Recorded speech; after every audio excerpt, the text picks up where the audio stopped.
Malaysia 370, good morning. Malaysia 370, standby. At Kuala Lumpur International Airport, a Boeing 777 is preparing for departure. Malaysia 370, request level. 370, we are ready, requesting flight level 350 to Beijing. Malaysian Airlines Flight 370 is a daily passenger flight between Kuala Lumpur, Malaysia and Beijing, China. 370, 32 right of takeoff. Nice. That's alright, Captain Malaysia 370, thank you. 42 minutes past midnight, Flight 370 is given clearance to depart. On board are Captain Zahari Ahmad Shah, First Officer Farik Abdul Hamid, 10 cabin crew members, and 227 passengers. Control Malaysian 370. Malaysian 370, Lumpur radar, good morning, climb flight level 250. Morning, level 250, Malaysian 370. Malaysian 370, climb flight level 350. Level 350, Malaysian 370. Less than an hour into the flight, the plane is cruising over the South China Sea at an altitude of 35,000 feet. The night sky is clear and the weather is calm. Flight 370 is then instructed to signal air traffic control in Ho Chi Minh, Vietnam, as it is about to enter Vietnamese airspace. The flight controller in Kuala Lumpur says goodnight, with no sign that anything should be amiss. Malaysian 370, maintaining level 350. Malaysian 370. Malaysian 370, maintaining level 350. Malaysian 370. Malaysian 370, contact Ho Chi Minh 120.99. Good night. Good night, Malaysian 370. 1 minute and 43 seconds later, the aircraft suddenly vanished from radar screens at Kuala Lumpur, Ho Chi Minh and Bangkok. This form of positional tracking depends on a signal being emitted by one of two transponders aboard the plane, and so its disappearance would suggest both transponders ceased to function, or the system was manually deactivated by someone on board. All subsequent attempts to contact and ascertain the whereabouts of Flight 370 are unsuccessful. The aircraft has seemingly vanished without a trace. After missing its scheduled time of arrival in Beijing some 4 hours later, Flight 370 is officially declared missing. And in the wake of that announcement, the most expensive search effort in aviation history is about to commence.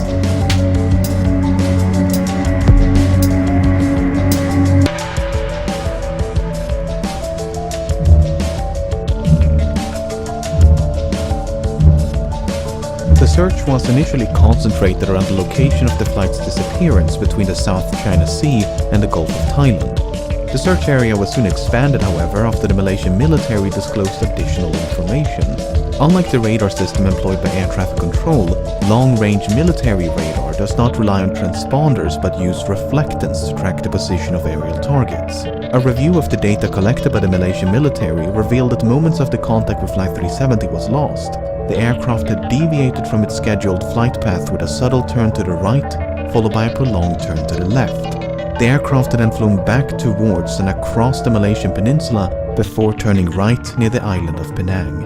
It maintained this northwesterly heading until it escaped the radar's coverage. Over the next few days, the Strait of Malacca, the Andaman Sea, and the Bay of Bengal was scoured by a multinational fleet of aircraft and vessels, but there was no trace of Flight 370. Meanwhile, investigators began to analyze the aircraft's satellite communication records. Like all modern airliners, Flight 370 was equipped with a satellite communications terminal, or SATCOM, to send and receive transmissions to and from the ground. Prior to departure, the SATCOM terminal had logged onto the satellite network and established a connection with a ground station in Perth, Australia. That station then maintained a detailed record of all the incoming and outgoing traffic between it and Flight 370. This is what it contained. Prior to the flight's disappearance over the South China Sea, everything appeared to be working as intended. Then, at some point during this portion of the flight, the SATCOM link was severed. For whatever reason, the terminal ceased to respond. But 3 minutes after the flight vanished over the Andaman Sea, the terminal requested to log back onto the network. The SATCOM link was successfully re-established and was not disrupted again until nearly 6 hours later, when the flight is presumed to have crashed due to fuel exhaustion. During these final hours, 2 attempts were made to contact the plane via satellite telephone. Both calls were acknowledged by the SATCOM terminal and would have been routed to the cockpit, yet they went unanswered. The terminal had also responded to 5 automatic status requests. In short, if the ground station had not heard from the aircraft in over an hour, it would transmit a signal to confirm the terminal was still online. While these transmissions did not contain any information about the flight's position, investigators were able to measure the distance between the satellite and the aircraft at the time of each transmission, based on how long it took those transmissions to be sent and received. This generated 7 rings of possible locations, from which 7 of these transmissions are thought to have originated. By taking fuel consumption, speed, and other factors into account, flight path analysis indicated the most probable origin of the final transmission to be somewhere along this arc in the southern Indian Ocean. The search effort shifted accordingly, and as the region fell within the jurisdiction of Australia, the Australian government took charge of the operation. Over the next few weeks, the search area was progressively refined to account for oceanic drift as well as improved estimations of the flight path. But this part of the southern Indian Ocean is so remote it took 6 days just to get there. A new fleet of aircraft and vessels gradually covered more than 4.5 million square kilometers of ocean, but Flight 370 was nowhere to be found.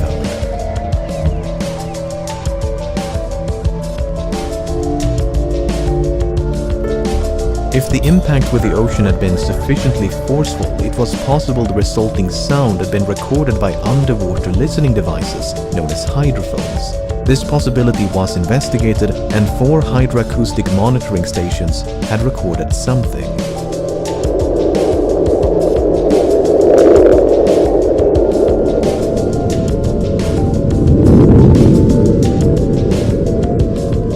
While the timing and direction of the sound were reasonably consistent with the final satellite transmission, the estimated origin was not.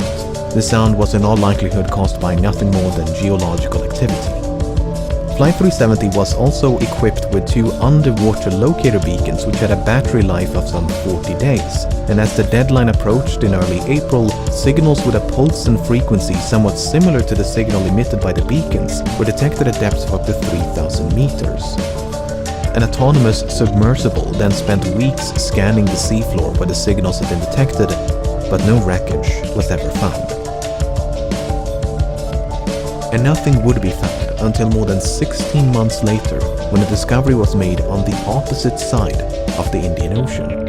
On the 29th of July 2015, a group of people were cleaning up a beach in Reunion, a small island to the east of Madagascar, when they stumbled upon this 2-meter-long metallic object covered in barnacles. Aviation experts quickly identified the object as a section of an aircraft wing known as a flaperon. Upon closer inspection, internal markings including dates and serial numbers conclusively ascertained the flaperon belonged to Flight 370. Even though Reunion Island is some 4,000 kilometers west of the search area, and more than a year had gone by since the flight disappeared, the location was consistent with simulations of debris dispersal patterns. There was now tangible evidence that Flight 370 had crashed somewhere in the Indian Ocean.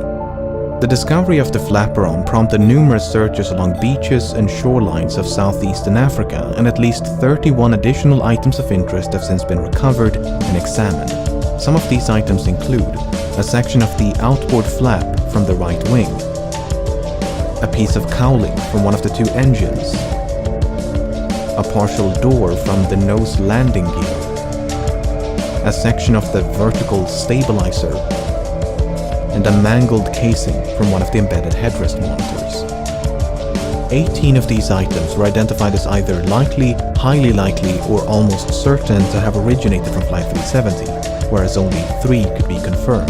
The remaining 11 could not be identified. There were no traces of an explosion found on any of the debris tested, nor was there any evidence of a fire except for 3 small burn marks on one of the unidentifiable items. The search for debris was further aided by Earth observation satellites. Analyses of satellite imagery from March of 2014 uncovered a number of images which appeared to feature man-made objects floating on or just below the surface in the southern Indian Ocean. However, the images were not nearly sharp enough to resolve any identifiable markings, and multiple searches notwithstanding, this debris was never recovered. A satellite image taken mere hours after the final transmission also captured what appeared to be a contrail some distance away from the search area. A later analysis, however, concluded it was most likely a shadow from a somewhat linear cloud formation.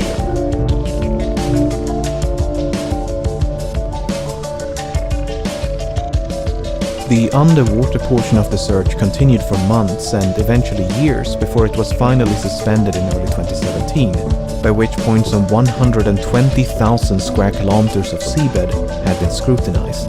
The search effort was then resumed by an American salvage company known as Ocean Infinity, but after more than a year of searching, they too came up empty-handed. Unless the final resting place of Flight 370 can be located, it may be impossible to determine exactly why it crashed. Nevertheless, there have been no shortage of theories.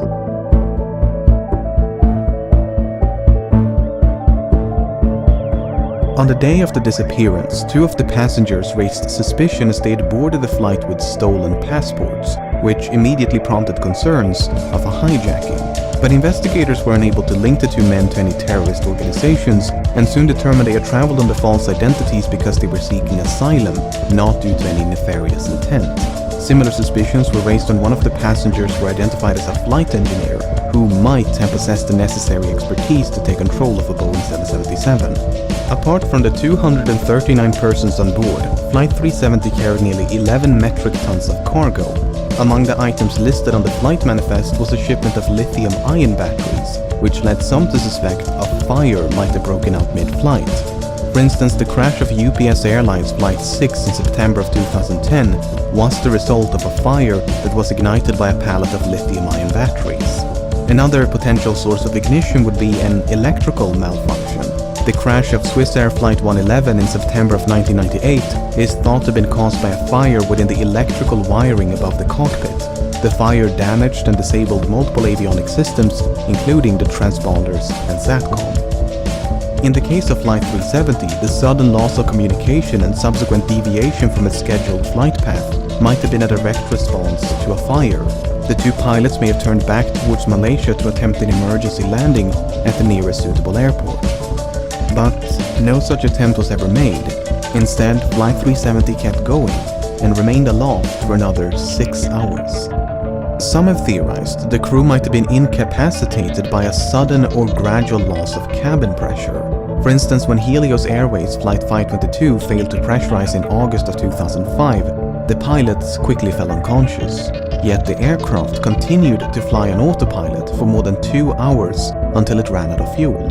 Airline pilots are of course trained for such an event. In the event of cabin depressurization, an automatic system is designed to deploy oxygen masks to give the pilots enough time to perform an emergency descent to a more breathable altitude. The data recorded by the Malaysian military radar does indeed contain altitude information, but it is highly inconsistent. In fact, the Boeing 777 is incapable of performing the extreme altitude fluctuations recorded. At one point, the aircraft exceeded its maximum operating altitude by more than 15,000 feet before making a 50,000 feet nosedive in less than a minute. Attempts to recreate these maneuvers on a flight simulator were unsuccessful, and thus the data was deemed inaccurate and unreliable. If Flight 370 did lose cabin pressure at 35,000 feet, and the pilots were incapacitated before descending to a more oxygenated altitude, it might explain why the aircraft remained aloft for as long as it did. What is a bit more difficult to explain, however, are these alterations in heading. Flight simulations have established the aircraft must have been under manual control during the initial left turn, as the bank angle or inclination of that turn was beyond the limits of the autopilot. Subsequent turns, however, could have been either manual or automatic. But for the autopilot to have made these course corrections, someone with the requisite knowledge must have programmed it to do so. The only other alternative is that the aircraft was in fact under manual control.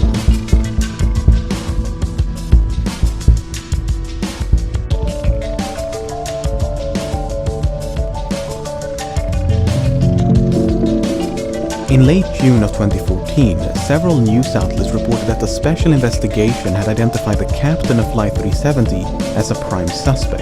A search of the captain's home had uncovered a flight simulator which supposedly contained a suspicious route which ended in the southern Indian Ocean.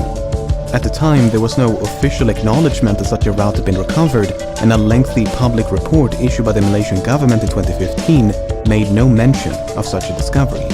Then, in 2016, confidential documents pertaining to a forensic examination conducted by the Royal Malaysia Police in May of 2014 was leaked to the media. These documents made it clear that such a route had not only been recovered, but thoroughly examined. Soon thereafter, the Malaysian government confirmed the existence of this simulated flight path, and this is what it looks like. It should come as no surprise that many regard this as damning evidence of premeditation, but according to investigators, it is not quite so evident. The data recovered consists of 7 coordinates, 2 in Kuala Lumpur, 2 in the Strait of Malacca, 1 in the Bay of Bengal, and 2 in the southern Indian Ocean. The data was reconstructed from a file that had been automatically generated and saved by the simulation software a month before the incident. However, it's not clear whether the coordinates originate from the same flight session. In other words, it might not be correct to simply trace a continuous line between these 7 coordinates, as they could be from separate sessions. The forensic examination by the Royal Malaysia Police simply concluded no activity captured conclusively indicates any kind of premeditated act pertaining to the incident of MH370. Even so, the similarities between the simulated route and the presumed route of Flight 370 directly influenced the search operation. Australian investigators considered the possibility of someone deliberately extending the range of the flight by gliding the aircraft off the fuel exhaustion. If so, the plane could have traveled an additional 200 kilometers. Alternatively, the range could have been reduced by a controlled ditching prior to fuel exhaustion. While ultimately deemed unlikely, these 2 scenarios did affect the search effort. If the captain steered Flight 370 off course with the intention of crashing in a remote part of the southern Indian Ocean, his motive is an even greater mystery. Zahari Ahmad Shah was 53 and married with 3 children.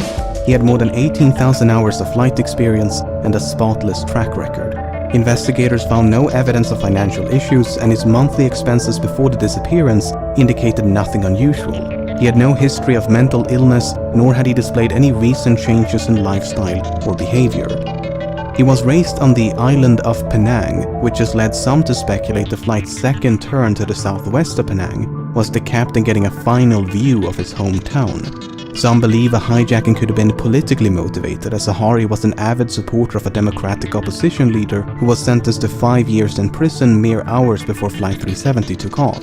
Others point to unconfirmed reports of marital issues, but this is contradicted by the official investigation and disputed by family members. The only real inconsistency noted by the final report is that the captain failed to repeat the assigned radio frequency during the last verbal communication. Malaysian 370, contact Ho Chi Minh 120.9, good night. Good night, Malaysian 370. It would have been standard procedure to repeat the assigned frequency as the captain had correctly done a few minutes prior. 370, contact Lumpur radar 1326, good night. Alright, 1326, Malaysian 370. Whether this omission is indicative of anything but a mistake is anyone's best guess. By all accounts, Captain Zahari was an affable and well-respected pilot who was passionate about aviation, as evident by the photos and videos he shared on social media. Hi everyone, this is a YouTube video that I made as a community service. The co-pilot was found to be even less conspicuous. Farik Abdul Hamid was only 27 and due to marry a fellow pilot. He had nearly 3,000 hours of flight experience, although only 39 hours in this type of aircraft. Much like Zahari, Farik had no financial, mental or interpersonal issues of note, nor was there any evidence of conflict between the two of them. Some questioned the plausibility of a pilot-instigated hijacking due to the apparent lack of interference by the other pilot.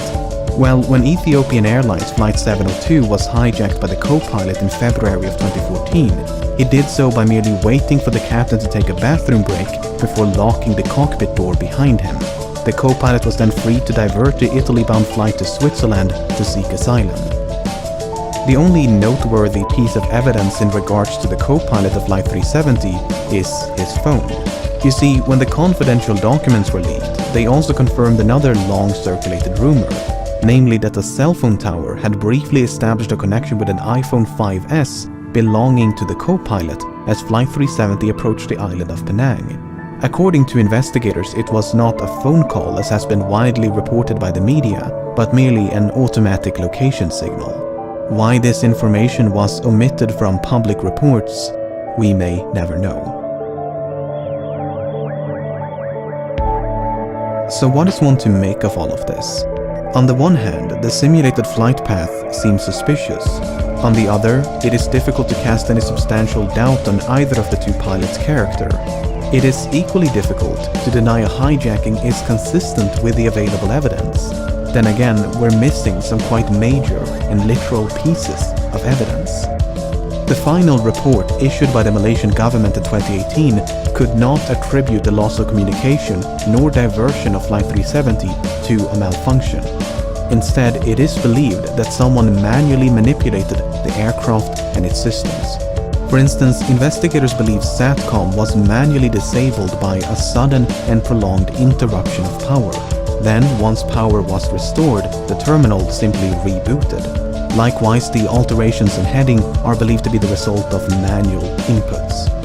With that being said, the uncertainty of these findings are repeatedly emphasized due to the limited evidence available, and the report does never explicitly state the flight was hijacked. In fact, no real conclusion is reached.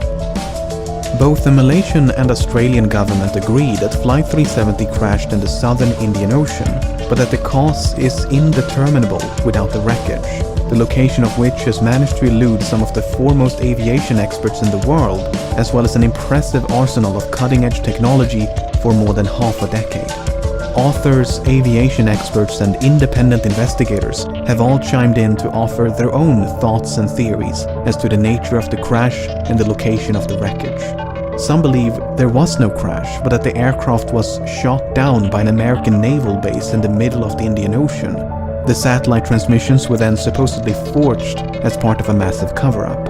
Others believe the aircraft turned right towards India and traveled as far north as Kazakhstan, completely undetected. Debris was then supposedly planted along shorelines of southeastern Africa as part of a massive cover-up.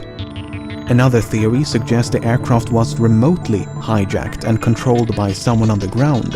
While Boeing and other companies have experimented with technology that would allow for an aircraft to be remotely controlled, no commercial airliner is known to be outfitted with such a system. On the less conspiratorial side, the assumption that Flight 370 flew in a straight line and at a constant speed after turning left towards the southern Indian Ocean might simply be incorrect. In early 2018, a French team of independent investigators proposed an alternate flight path, whereby an attempted landing on Christmas Island led to a crash site much further north than the region identified by the official investigation. While a surface search of this area was conducted about a week after the disappearance, the underwater phase never reached this far north.